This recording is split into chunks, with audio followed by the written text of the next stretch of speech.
वो एक अलग बात। आज भी आज में सबसे ताकतवर है ज्ञानी, जिनके पास ज्ञान है, जिनके पास ब्रह्म है। मुकेश अंबानी जी की बेटी की शादी थी, उसमें बड़े बड़े पैसे वाले लोग आए, बॉलीवुड के स्टार्स आए, काम किया, सर्व किया, खाना लगाया। किसी संत महात्मा को, ज्ञानी को आपने देखा खाना लगाते हुए? ज्ञान की ताकत, असीम ताकत। आजाद शत्रु सिंहासन से उतर आता था नीचे, यह है ज्ञान की ताकत। अकबर सलीम चिश्ती की चप्पलें उठाता था, यह है ज्ञान की ताकत। आज भी सर्वोपरि कौन? ज्ञानी, ब्राह्मण, ज्ञानी। दूसरा सबसे ज्यादा सम्मान इंडियन आर्मी, वॉरियर क्लास, योद्धा। तीसरा बिजनेसमैन, वैश्य, अंबानी, अडानी। और चौथा working class, social division, working class. किसी भी कार्यालय में, किसी भी ऑफिस में जो कार्यालय वर्किंग क्लास है, मजदूर है, वर्कर है, उसकी ट्रीटमेंट देखिए आप। सामाजिक सोशल डिवीजन जो आज रेलेवेंट है। लेकिन अगर हम इसे आध्यात्मिक पहलू पर अपना लें, फिर मेरी बात पर गौर करिएगा, लेकिन हम इसे अगर आध्यात्मिक पहलू पर अपना लें, तो वो जो सोशल डिवीजन में सबसे नीचे बैठा है, वो सबसे ऊपर पहुंच जाए। यही तो महानता है संस्कृति की। लेकिन सबसे ऊपर पहुंचने के लिए उसे क्या करना होगा? ज्ञान पाना होगा, ज्ञान। तभी तो डॉक्टर अंबेडकर ने कहा, डॉक्टर अंबेडकर की एक लाइन पर मैं फिदा हूं। वैसे उनका सोचने का ढंग, उनका एनालिसिस करने का ढंग लाजवाब। भारत के विद्वानों की श्रेणी में वो एक अद्भुत सितारे हैं। लेकिन एक बात जो उन्होंने पकड़ी कि शिक्षा शेरनी का दूध है, जो पिएगा वो दहाड़ेगा।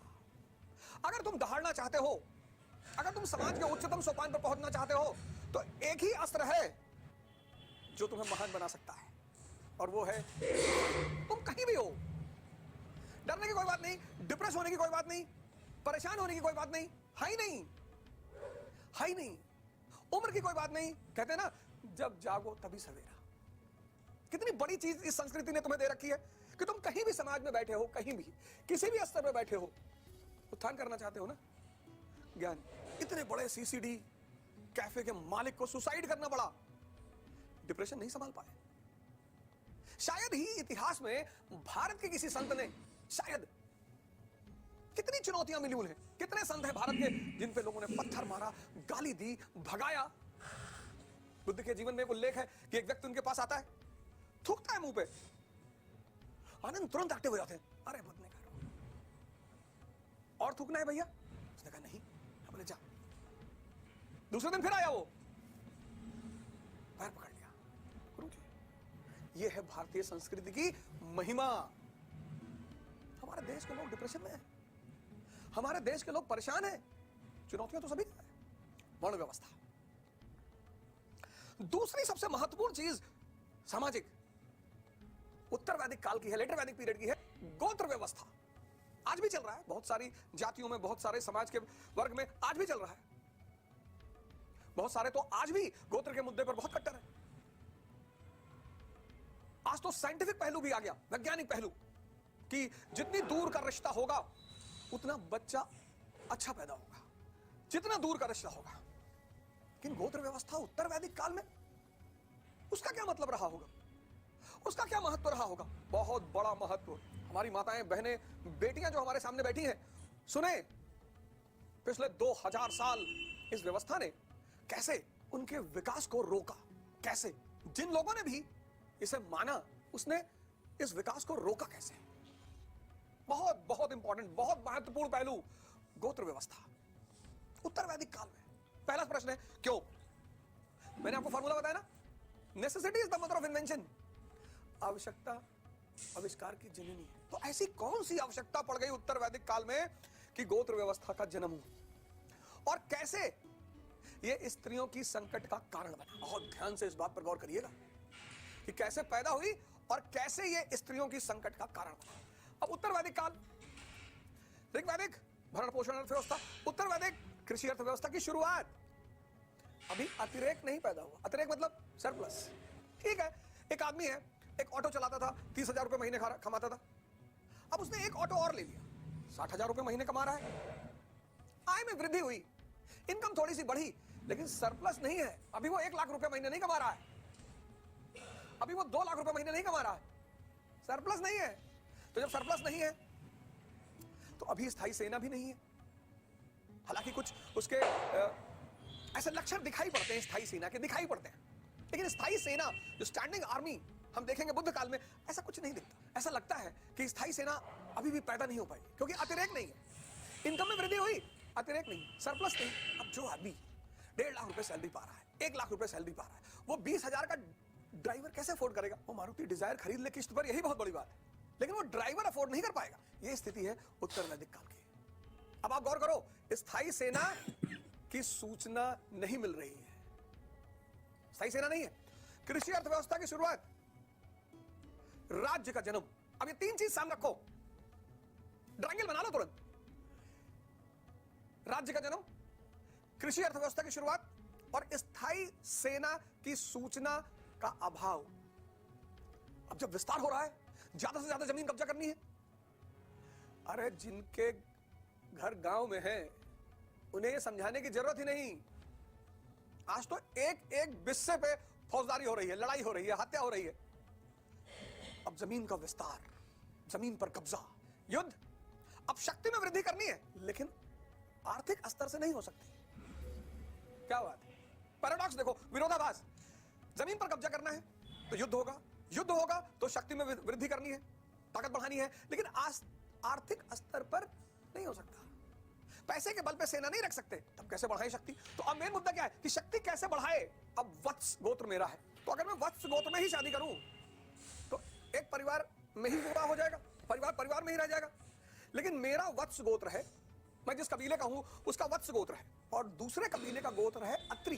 तो वत्स गोत्र ने जब अत्रि गोत्र में शादी किया तो 2 कबीले मिले, 2 परिवार मिले। तो वैवाहिक समझौते ने, वैवाहिक रिश्ते ने राजनीतिक शक्ति में वृद्धि की। फिर से रिपीट करूं कि वत्स गोत्र के लड़के ने अगर वत्स गोत्र की लड़की से शादी की तो परिवार में ही विवाह, लेकिन अगर वत्स गोत्र के लड़के ने अत्रि गोत्र की लड़की से शादी की तो 2 अलग परिवार। वैवाहिक रिश्तों ने राजनीतिक शक्ति में वृद्धि की।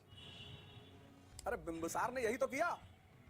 मगध का जो राजा है कौशल में शादी कर रहा है, तो मगध और कौशल रिश्तेदार हो गए, तो दोनों ने मिलकर अंग पे कब्जा कर लिया।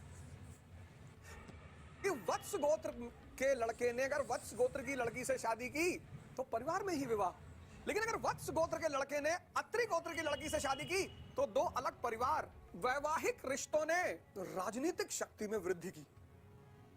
अरे बिंबिसार ने यही तो किया। मगध का जो राजा है कौशल में शादी कर रहा है, तो मगध और कौशल रिश्तेदार हो गए, तो दोनों ने मिलकर अंग पे कब्जा कर लिया।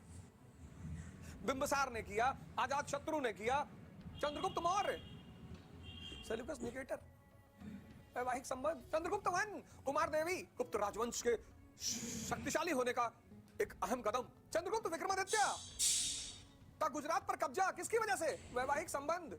गुप्त काल में बताऊंगा मैं आपको। गोत्र व्यवस्था, वैवाहिक संबंधों ने राजनीतिक स्थिति को मजबूत करने में अहम भूमिका निभाई।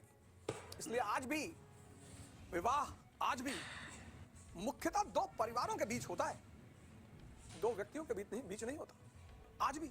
अब आप हमसे कहेंगे तो भाई साहब इससे स्त्री पर संकट कैसे आया? हाँ, दूसरा सवाल, ये कैसे पैदा हुई वो स्पष्ट। अब सवाल ये उठा कि इससे स्त्री पे संकट कैसे आया? स्त्री पे गोत्र व्यवस्था ने स्त्री पे संकट कैसे ला खड़ा किया? जब भी हम किसी को इस्तेमाल करना चाहते हैं हम उसको ताकतवर नहीं बना सकते। जब भी हम किसी का शोषण करना चाहते हैं हम उसको शक्तिशाली नहीं बना सकते। नियम है ये, न्यूटन का चौथा नियम। नहीं बता पाया था, हमसे कहा कि अवध भाई बता दीजिएगा, हमने कहा बता देंगे। जिसका भी शोषण करना है उसको तुम शक्तिशाली नहीं बना सकते। अब स्त्री को इस्तेमाल करना है किसके लिए? राजनीतिक शक्ति में वृद्धि के लिए। अब मान लो राजा है घनश्याम, उनका बेटा है, और एक राजा है सीताराम, उनकी बेटी है। राजा घनश्याम का बेटा और राजा सीताराम की बेटी। अब बेटी है मेनका की तरह अति सुंदर, और लड़का है अति सामान्य, 5 फुट 2 इंच हाइट, सांवला सा रंग, चपटी हुई नाक। तो अगर मेनका शक्तिशाली होगी तो ऐसे लड़के से शादी नहीं करेगी, संभव ही नहीं। तभी तो पहले क्या कहते थे, आज भी बहुत जगह कहते हैं कि लड़की तो गाय है भैया, चाहे जिस खूंटे से बांध दो। अब स्त्री को इस्तेमाल करना है किसके लिए? राजनीतिक शक्ति में वृद्धि के लिए। तो अगर उसे इस्तेमाल करना है तो कमजोर करना है। तो यहीं पर इतिहास में एक बहुत बड़ी घटना घटी। माताओं, बहनों, बेटियां हमारी, गौर करिएगा, यहीं पर इतिहास में एक बहुत बड़ी घटना घटी। उत्तर वैदिक काल में शूद्र के साथ, शूद्र को सेवा करना है, उसको ज्ञान दे दोगे, वो पंडित रविशंकर हो जाएगा, ज्ञानी हो जाएगा, कहां सेवा करेगा आपकी?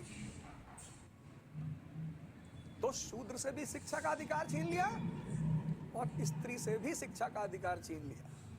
उत्तर वैदिक काल की सबसे बड़ी घटना, शूद्र और स्त्री के उपनयन संस्कार का अंत। सोचो बाबूजी, भैया, यानी शक्ति पाने के लिए मोटिवेशन सुनने की जरूरत नहीं है। यही तो मैं आपसे बार बार कहता हूं, इसी बात पर तो मैं आपको बार बार जगा रहा हूं, इसी बात को तो मैं आपसे चिल्ला चिल्ला कर कह रहा हूं। शक्ति का स्रोत है शिक्षा, शक्ति का स्रोत है ज्ञान। सुकरात को जहर पिला दिया, सुकरात आज तक नहीं मरा, आज तक नहीं मरा सुकरात। पता है क्यों? क्योंकि ज्ञान का धन था उसके पास। मंसूर काट डाला, मंसूर को। मंसूर आज तक नहीं मरा, आज तक। भारत में तो, भारत महानतम मुल्क है, यहां के लोग, आप कुछ भी बोलिए, आपको मारेंगे नहीं, सिंपैथी करेंगे आपको, दया। कबीर दास जी बनारस में बैठे हैं, बनारस में, ब्राह्मण धर्म का केंद्र, और वहां कहते हैं कि पाथर पूजे हर मिले तो और ताते तो चकिया भली पीस खाए संसार। किसी ने नहीं मारा। यही तो इस देश की महानता है, फ्रीडम ऑफ स्पीच और लिबर्टी। इस देश में आधुनिक काल की देन नहीं, इस देश के रग रग में बसा हुआ है। आज तो हमारे भाई बहन छोटे छोटे बात पे भाग जाते हैं, सुनते ही नहीं, काउंटर ही नहीं करते, डिबेट ही नहीं करते। यानी भारत की संस्कृति के अनुसार शक्ति का सोर्स क्या है?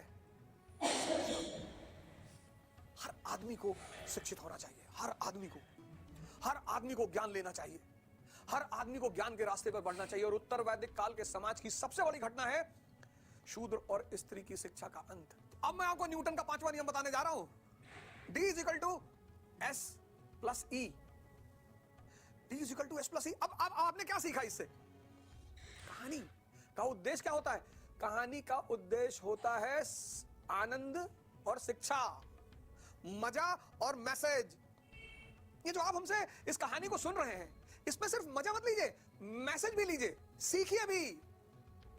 इतिहास की कहानी के दो पहलू हैं। पहला पहलू मजा आना चाहिए, और दूसरा पहलू मैसेज, शिक्षा मिलनी चाहिए, ज्ञान मिलनी चाहिए। D = S + E। अभी तो आपने पहला ही सुना होगा, F = m × a, force = mass × acceleration.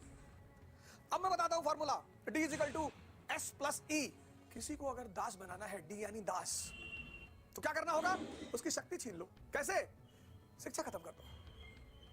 D = S + E। D Das, S शक्ति, E एजुकेशन।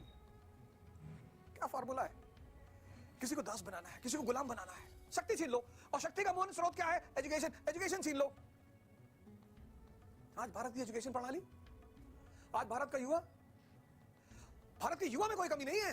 भारत का युवा तो आज भी भगत सिंह है, भारत का युवा तो आज भी सरदार भगत सिंह है, चंद्रशेखर आजाद है, सुभाष चंद्र बोस है, अशफाकुल्लाह खान है, राजेंद्र लहड़ी है। तो कमी कहां हुई? ये जो शिक्षा प्रणाली अभी तक थी, ये उनके दिमागों को जिंदा नहीं कर पाई। कुछ भाग्यशाली रहे जिनके माँ बाप को समझ में था कि शिक्षा का मतलब क्या है। कुछ भाग्यशाली रहे जिनको श्रेष्ठतम शिक्षक मिले, कुछ भाग्यशाली रहे जिनको श्रेष्ठतम संगत मिली। शिक्षा मतलब शक्ति, और शक्ति कैसे? दिमाग के जिंदा होने से। अब इस गोत्र व्यवस्था का वर्णन कहां है? कोई पूछ ले आपसे, उत्तर वैदिक काल में, किस ग्रंथ में? अथर्ववेद में। और यह व्यवस्था इतनी सशक्त तौर पर लागू हुई कि इसके उल्लंघन करने पर दंड का भी विधान था। उस दंड का नाम था चंद्रायन। सोचिए, जब भी किसी कानून के साथ कठोर दंड लग जाए, इसका मतलब समाज उस कानून को जबरदस्त तरीके से लागू करना चाहती है। तो गोत्र व्यवस्था, अद्भुत व्यवस्था, अद्भुत व्यवस्था आज के स्तर पे, साइंटिफिक स्तर पे, कि जितनी दूर शादी होगी उतना अच्छा बच्चा होगा। लेकिन उस वक्त उत्तरवैदिक काल से इसका उद्देश्य था वैवाहिक संबंधों के आधार पर राजनीतिक शक्ति को बढ़ाना। ऐसा उदाहरणों से प्रतीत होता है। बिंबिसार, अजातशत्रु, चंद्रगुप्त मौर्य, चंद्रगुप्त वन, ये सारे उदाहरणों से प्रतीत होता है। फिर वर्ण व्यवस्था, सामाजिक वर्गीकरण, सोशल क्लासिफिकेशन, जिसका आध्यात्मिक पहलू इतना महान है कि मानव को भगवान बनाने की क्षमता रखता है। सोचिए, इस भारतीय संस्कृति का लोग, इस भारतीय संस्कृति का आदमी परेशान हो सकता है जिसके पास इतने बड़े बड़े अस्त्र हो।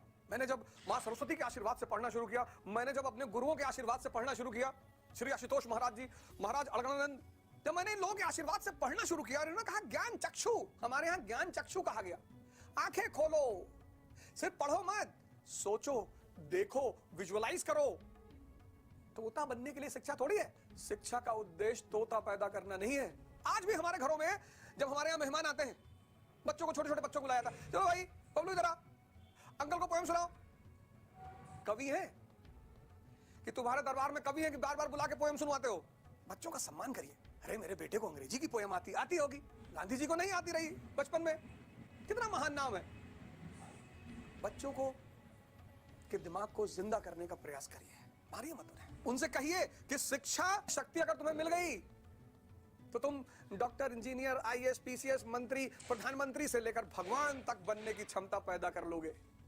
उनको सीमित मत करिए, उनको बांधिए मत किसी दायरे में, मारिए मत। शिक्षा एक बहुत, ज्ञान बहुत बड़ा दबाव होता है। मैं मां बाप से अपील करता हूं, आप बच्चों पे दबाव मत बनाइए, हमेशा मत बनाइए। बच्चों को तो रखना ही पड़ता है थोड़ा सा दायरे में, हमेशा मत बनाइए। तभी तो विवेकानंद कहते हैं जागो। जागो का मतलब ये नहीं कि सुबह 6 बजे उठ गए जागो। जागो मतलब इस ज्ञान चक्षु को खोलो, और ये शक्ति अगर तुम्हें मिल गई तो तुम डॉक्टर, इंजीनियर, आईएएस, पीसीएस, मंत्री, प्रधानमंत्री से लेकर भगवान तक बनने की क्षमता पैदा कर लोगे। नाव में डूबने का मामला सामने आया, हादसे में नाव में डूबने का मामला सामने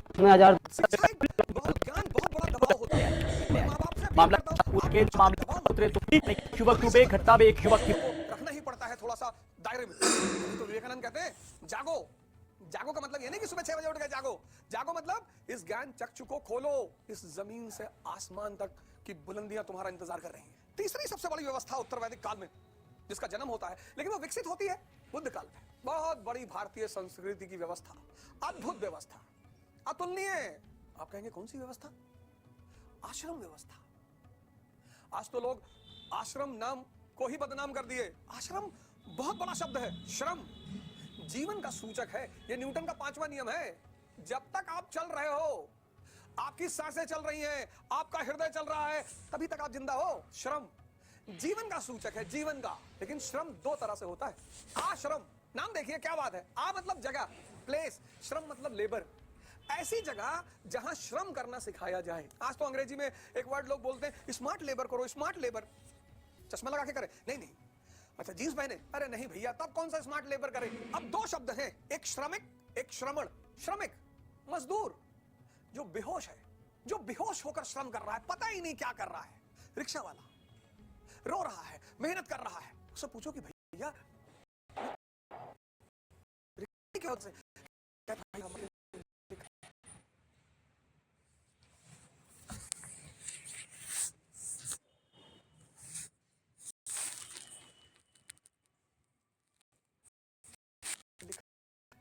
मत्था है कि डायरी है? श्रमिक। श्रमिक मतलब वो व्यक्ति जो बेहोशी में मजदूरी कर रहा है, और श्रमण मतलब जो होश में श्रम कर रहा है। बुद्ध होश में है। व्यवस्था इस देश के सभी व्यक्ति को श्रमण बनाना चाहती, श्रमण। लेकिन हमने शब्दों को भ्रष्ट कर डाला। अब इस देश में श्रमण का मतलब होता है सन्यासी जो घर छोड़ के भाग गया हो। नहीं, सन्यासी भी एक चॉइस है। आश्रम व्यवस्था इस देश के सभी व्यक्ति को श्रमण बनाना चाहिए। श्रमण मतलब जो जागकर होश में काम करे। जागृत आईएएस ऑफिसर, जागृत डॉक्टर, जागृत इंजीनियर, जागृत मंत्री, जागृत प्रधानमंत्री, और हो सके तो जागृत सन्यासी।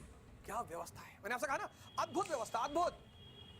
इस देश की संस्कृति के पीछे चूंकि जो बाहर के लोग हैं जब उन्होंने इन चीजों को पढ़ा, आपको पता है भारतीय संस्कृति पर जो अच्छी किताबों में से एक है वो एक विदेशी की किताब है। उस आदमी का नाम है एल बैशम।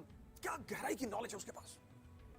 आपको पता है जब कर्जन भारत आया तो उसने क्या कहा east is a university where a scholar never gets a degree. कहा ईस्ट पूरब एक ऐसा विश्वविद्यालय है जहां स्कॉलर को कभी डिग्री नहीं मिलती। अथाह ज्ञान, अनंत ज्ञान, असीम ज्ञान, आश्रम व्यवस्था। तो जब ये बाहर के लोगों को इन सब बातों का एहसास हुआ, इन्होंने कहा अरे अगर ये सारी बातें ये लोग जान जाएं तो भारत तो सुपर पावर। आज हमारे देश के बच्चे मोटिवेशन ढूंढ रहे हैं। ठीक है, एकदम आप मोटिवेशन क्लासेस भी करनी चाहिए, मैं उसका विरोध नहीं कर रहा हूं। अच्छी बात है, कभी कभी मन उदास है, निराश है, हमारे देश में बड़े अच्छे अच्छे मोटिवेटर हैं, सुनिए उनको, अच्छी बातें बताते हैं, अच्छे एग्जांपल देते हैं। मैं भी खुद कभी कभी सुनता हूं। लेकिन मोटिवेशन पर महानता नहीं मिलेगी। मोटिवेशन तो एक चाय की तरह है, कभी मन किया तो ले लिया, कभी मन किया तो किसी की बात की अच्छी लगती है उसको सुन लिया। महानता मोटिवेशन से नहीं आएगी। तो महानता आएगी किससे? समझदारी से। समझो, श्रम करना है, जीवन का आधार श्रम है। लेकिन कौन सा श्रम? जागृत श्रम। दुखी होके नहीं। मैं तो बड़े सारे मित्रों से मिलता हूं अपने जो तैयारी कर रहे हैं एसएससी, बैंकिंग, आईएएस, निराश है। सर कितना पढ़े सर, 5 साल से पढ़ रहे हैं, प्री ही नहीं निकल रहा। तो दुखी हो, ये सोचनीय विषय है कि 5 साल से क्या पढ़ रहे हो भैया। ऐसा क्या पढ़ रहे हो 5 साल में कि तुम्हारे अंदर उत्साह नहीं पैदा हो पा रहा है। शिक्षा अगर उत्साह ना पैदा करे तो वो शिक्षा है ही नहीं। तो कहीं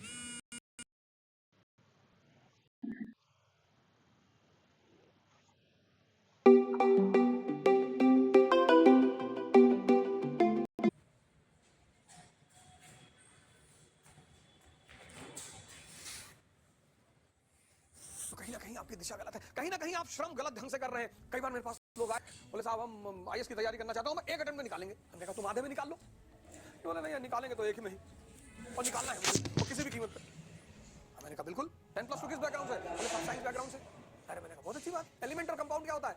बोले compound is a mixture of element. अरे मैंने कहा आग लगाओगे, compound is a mixture of element. आश्रम व्यवस्था पैदा कब हुई? उत्तर वैदिक काल में। उसका विस्तार कब हुआ? बुद्ध काल में। क्यों पैदा हुई? फिर वही क्वेश्चन आ गया। ये फार्मूला मेरा आप अपने दिमाग में बैठा लीजिए। Who is the mother of invention? Necessity. आप पढ़ते हो, पेन लेकर ऐसे अंडरलाइन किए जा रहे हो, तो किताब आपसे कहती भैया, अगर तो चुप, बाद में पढ़ेंगे। जब आप उस लाइन को अंडरलाइन करते हो तो आपसे कहती है भैया किताब सिर्फ जिंदा दिमागों से बात करती है, मुर्दा दिमाग को तो नींद आती है किताब पढ़ के। अगर आपको पता करना हो कि दिमाग जिंदा है कि मुर्दा, उसको किताब पकड़ा दीजिए और 4 लाइन पढ़ के अगर झपकी मार दे, समझ लिए मुर्दा दिमाग है।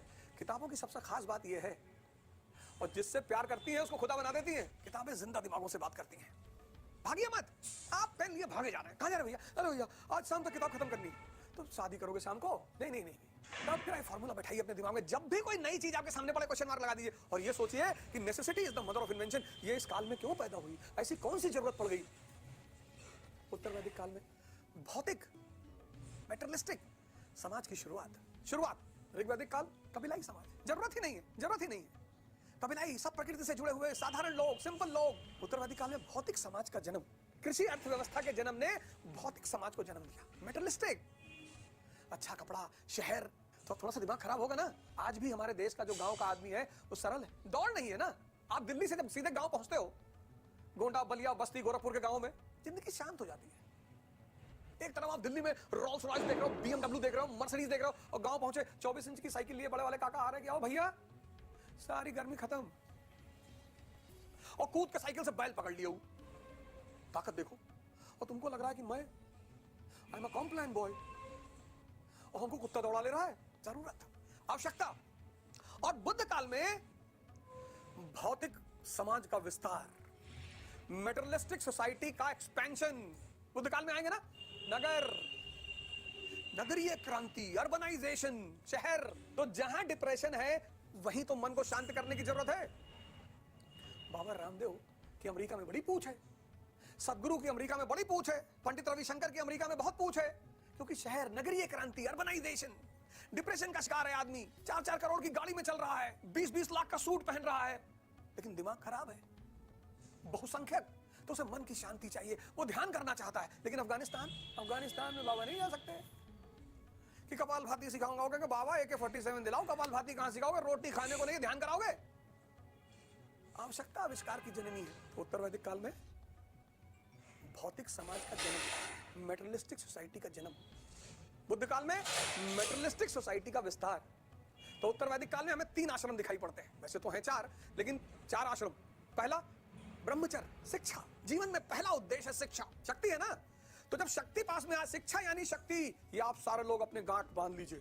पढ़िए, पढ़ाइए, आपके घरों में ड्राइवर हैं, काम करने वाली हैं। और ज्ञान दुनिया में एकमात्र चीज है जो बांटने से बढ़ता है, वो है ज्ञान। धन बांटने से कम होता है। एक कॉन्सेप्ट पढ़िए और 4 आदमी को समझा दीजिए, हजम हो गया। दुनिया में ज्ञान एकमात्र चीज है जो बांटने से बढ़ती है। शिक्षित भारत, जागृत भारत, क्रांतिकारी भारत, जिस देश में सबसे ज्यादा युवा हो, वो भी लगभग 80% पढ़े लिखे हो, वो देश किसी के सामने गिड़गिड़ाए? हम तो संख्या हमारी इतनी है कि एशिया में 10-12 देश को हम सिर्फ स्प्लेंडर पे बैठ बैठ के कब्जा कर ले। सेना की जरूरत ही नहीं। सेना तो हमारी ऐसी है कि पूरी ब्रह्मांड पे कब्जा कर ले। भारतीय सेना का कोई जवाब नहीं। आश्रम, पहला चरण शिक्षा, ब्रह्मचर्य, शिक्षा का चरण। शिक्षा यानी शक्ति। शक्ति आ गई तो धन भी आएगा। तो दूसरा चरण गृहस्थ, परिवार, समाज। बहुत जरूरी है गृहस्थ, बहुत अनिवार्य आश्रम गृहस्थ। अनुभव का आश्रम गृहस्थ। इंद्रियों के सुख का आश्रम गृहस्थ। अब मालिक ने इंद्रियां दी है तो उसका भी सुख लेना चाहिए। ऐसा नहीं कि सिर्फ निषेध ही करना है, उनसे ऊपर उठना है। गृहस्थ, इंद्रियों का आश्रम। व्यवस्था, इंद्रियों के लिए भी व्यवस्था कर दी। गृहस्थ, अच्छा खाओ, अच्छा पति, अच्छा पत्नी, बच्चे। देखो, भारतीय संस्कृति निषेध की बात नहीं करती। फिर जब इंद्रियों को भोग लिया और पता चल गया कि यार ये तो सीमित है, तो तीसरा वानप्रस्थ, पोस्ट 40।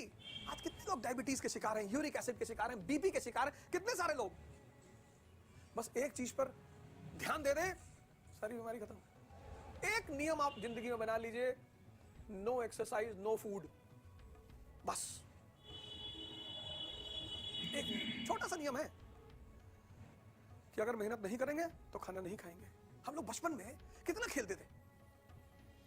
मई के दोपहर में, जून के दोपहर में दिन दिन भर क्रिकेट। काले होकर घर लौटे, माँ ने मार के भगा दिया कि चोरी करने आए। किसका बच्चा है? अरे बोले आप ही के बच्चे हैं। फिर और मारे गए।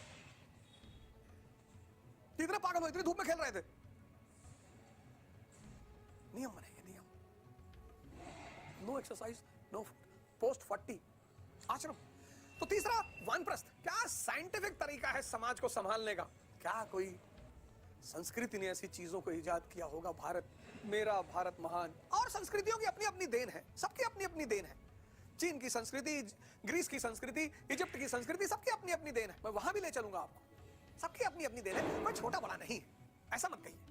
एक सामान्य मन हमेशा छोटे बड़े पे आता है। अच्छा सर ये बताइए, भारत की संस्कृति महान है कि अमेरिका की? अरे कैसी बातें कर रहे हो यार, सबकी अपनी अपनी देन है। हर क्षेत्र में सबने कुछ ना कुछ दिया है।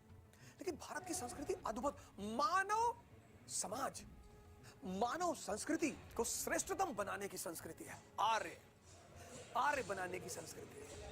आर्य यानी श्रेष्ठ। अब वो श्रेष्ठ हिंदू हो सकता है, श्रेष्ठ मुसलमान हो सकता है, श्रेष्ठ ईसाई हो सकता है, श्रेष्ठ सिख हो सकता है। बुराई क्या है?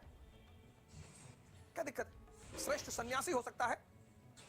आज भारत के उत्तर प्रदेश में सन्यासी का ही शासन है। देखिए श्रेष्ठता, कोई भी श्रेष्ठ हो सकता है। और सन्यासी जरूरत पड़ने पर कुछ भी कर सकता है। और वानप्रस्थ के बाद जब आपके परिवार की दूसरी अगली पीढ़ी ने सब कुछ संभाल लिया है तो सन्यास, इस परम पिता परमेश्वर को प्राप्त करने का प्रयास, इंद्रियों से ऊपर उठकर चैतन्य में विलीन होने का प्रयास। क्या बात है! एक ही जीवन में 2 ऑप्शन, काम भी और राम भी। क्या अद्भुत व्यवस्था है भारतीय संस्कृति की। एक ही जीवन में आपको काम भी मिलेगा, आपको राम भी मिलेगा, दोनों मिलेगा। आप इंद्रियों को भी जिए, आप उनका भी अनुभव लीजिए, और फिर उनसे ऊपर उठकर चैतन्य पर पहुंचे। आश्रम व्यवस्था 3 चरण का विकास हुआ उत्तर वैदिक काल में। किस ग्रंथ में लिखा है? छंदोग्य उपनिषद में। उत्तर वैदिक काल में छंदोग्य उपनिषद में। लेकिन सबसे ज्यादा आवश्यकता कहां पड़ी? बुद्ध काल में। भौतिक संस्कृति का विस्तार, तो 4 अवस्थाएं वहां पैदा हुई। किस ग्रंथ में लिखा है? जबला उपनिषद।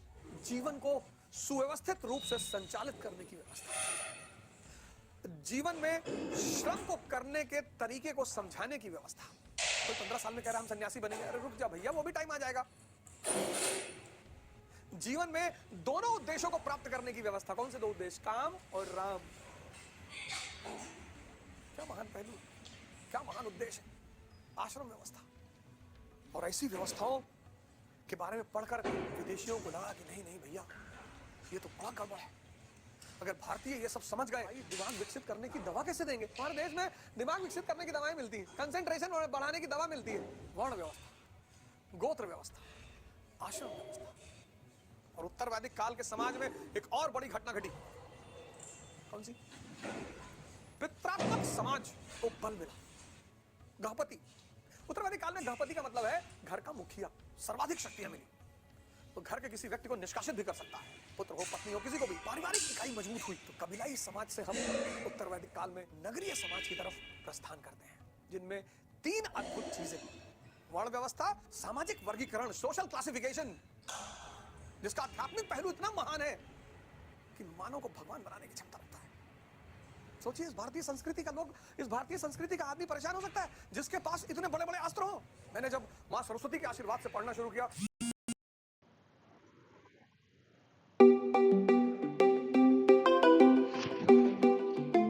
चलो तुम पढ़ लिख लो। मैंने जब अपने गुरुओं के आशीर्वाद से पढ़ना शुरू किया, श्री आशुतोष महाराज जी, कहिए। अलगनंद, जब मैंने इन लोगों के आशीर्वाद से पढ़ना शुरू किया, उन्होंने कहा ना, ज्ञान कैसे चक्षु, छोड़ देगा, हमारे यहाँ हम अभी ज्ञान नहीं हैं। चक्षु कहा गया। आंखें खोलो, सिर्फ पढ़ो मत, सोचो, देखो, विजुअलाइज करो। गोत्र व्यवस्था उत्तर वैदिक काल की है, लेटर वैदिक पीरियड की है। गोत्र व्यवस्था आज भी चल रहा है, बहुत सारी जातियों में, बहुत सारे समाज के वर्ग में आज भी चल रहा है। बहुत सारे तो आज भी गोत्र के मुद्दे पर बहुत कट्टर है। आज तो साइंटिफिक पहलू भी आ गया, वैज्ञानिक पहलू, कि जितनी दूर का रिश्ता होगा उतना बच्चा अच्छा पैदा होगा। जितना दूर का रिश्ता होगा। रोटी ना पूरा गोत्र व्यवस्था उत्तर वैदिक काल में उसका क्या मतलब रहा होगा, उसका क्या महत्व रहा होगा? बहुत बड़ा महत्व। हमारी माताएं, बहनें, बेटियां जो हमारे सामने बैठी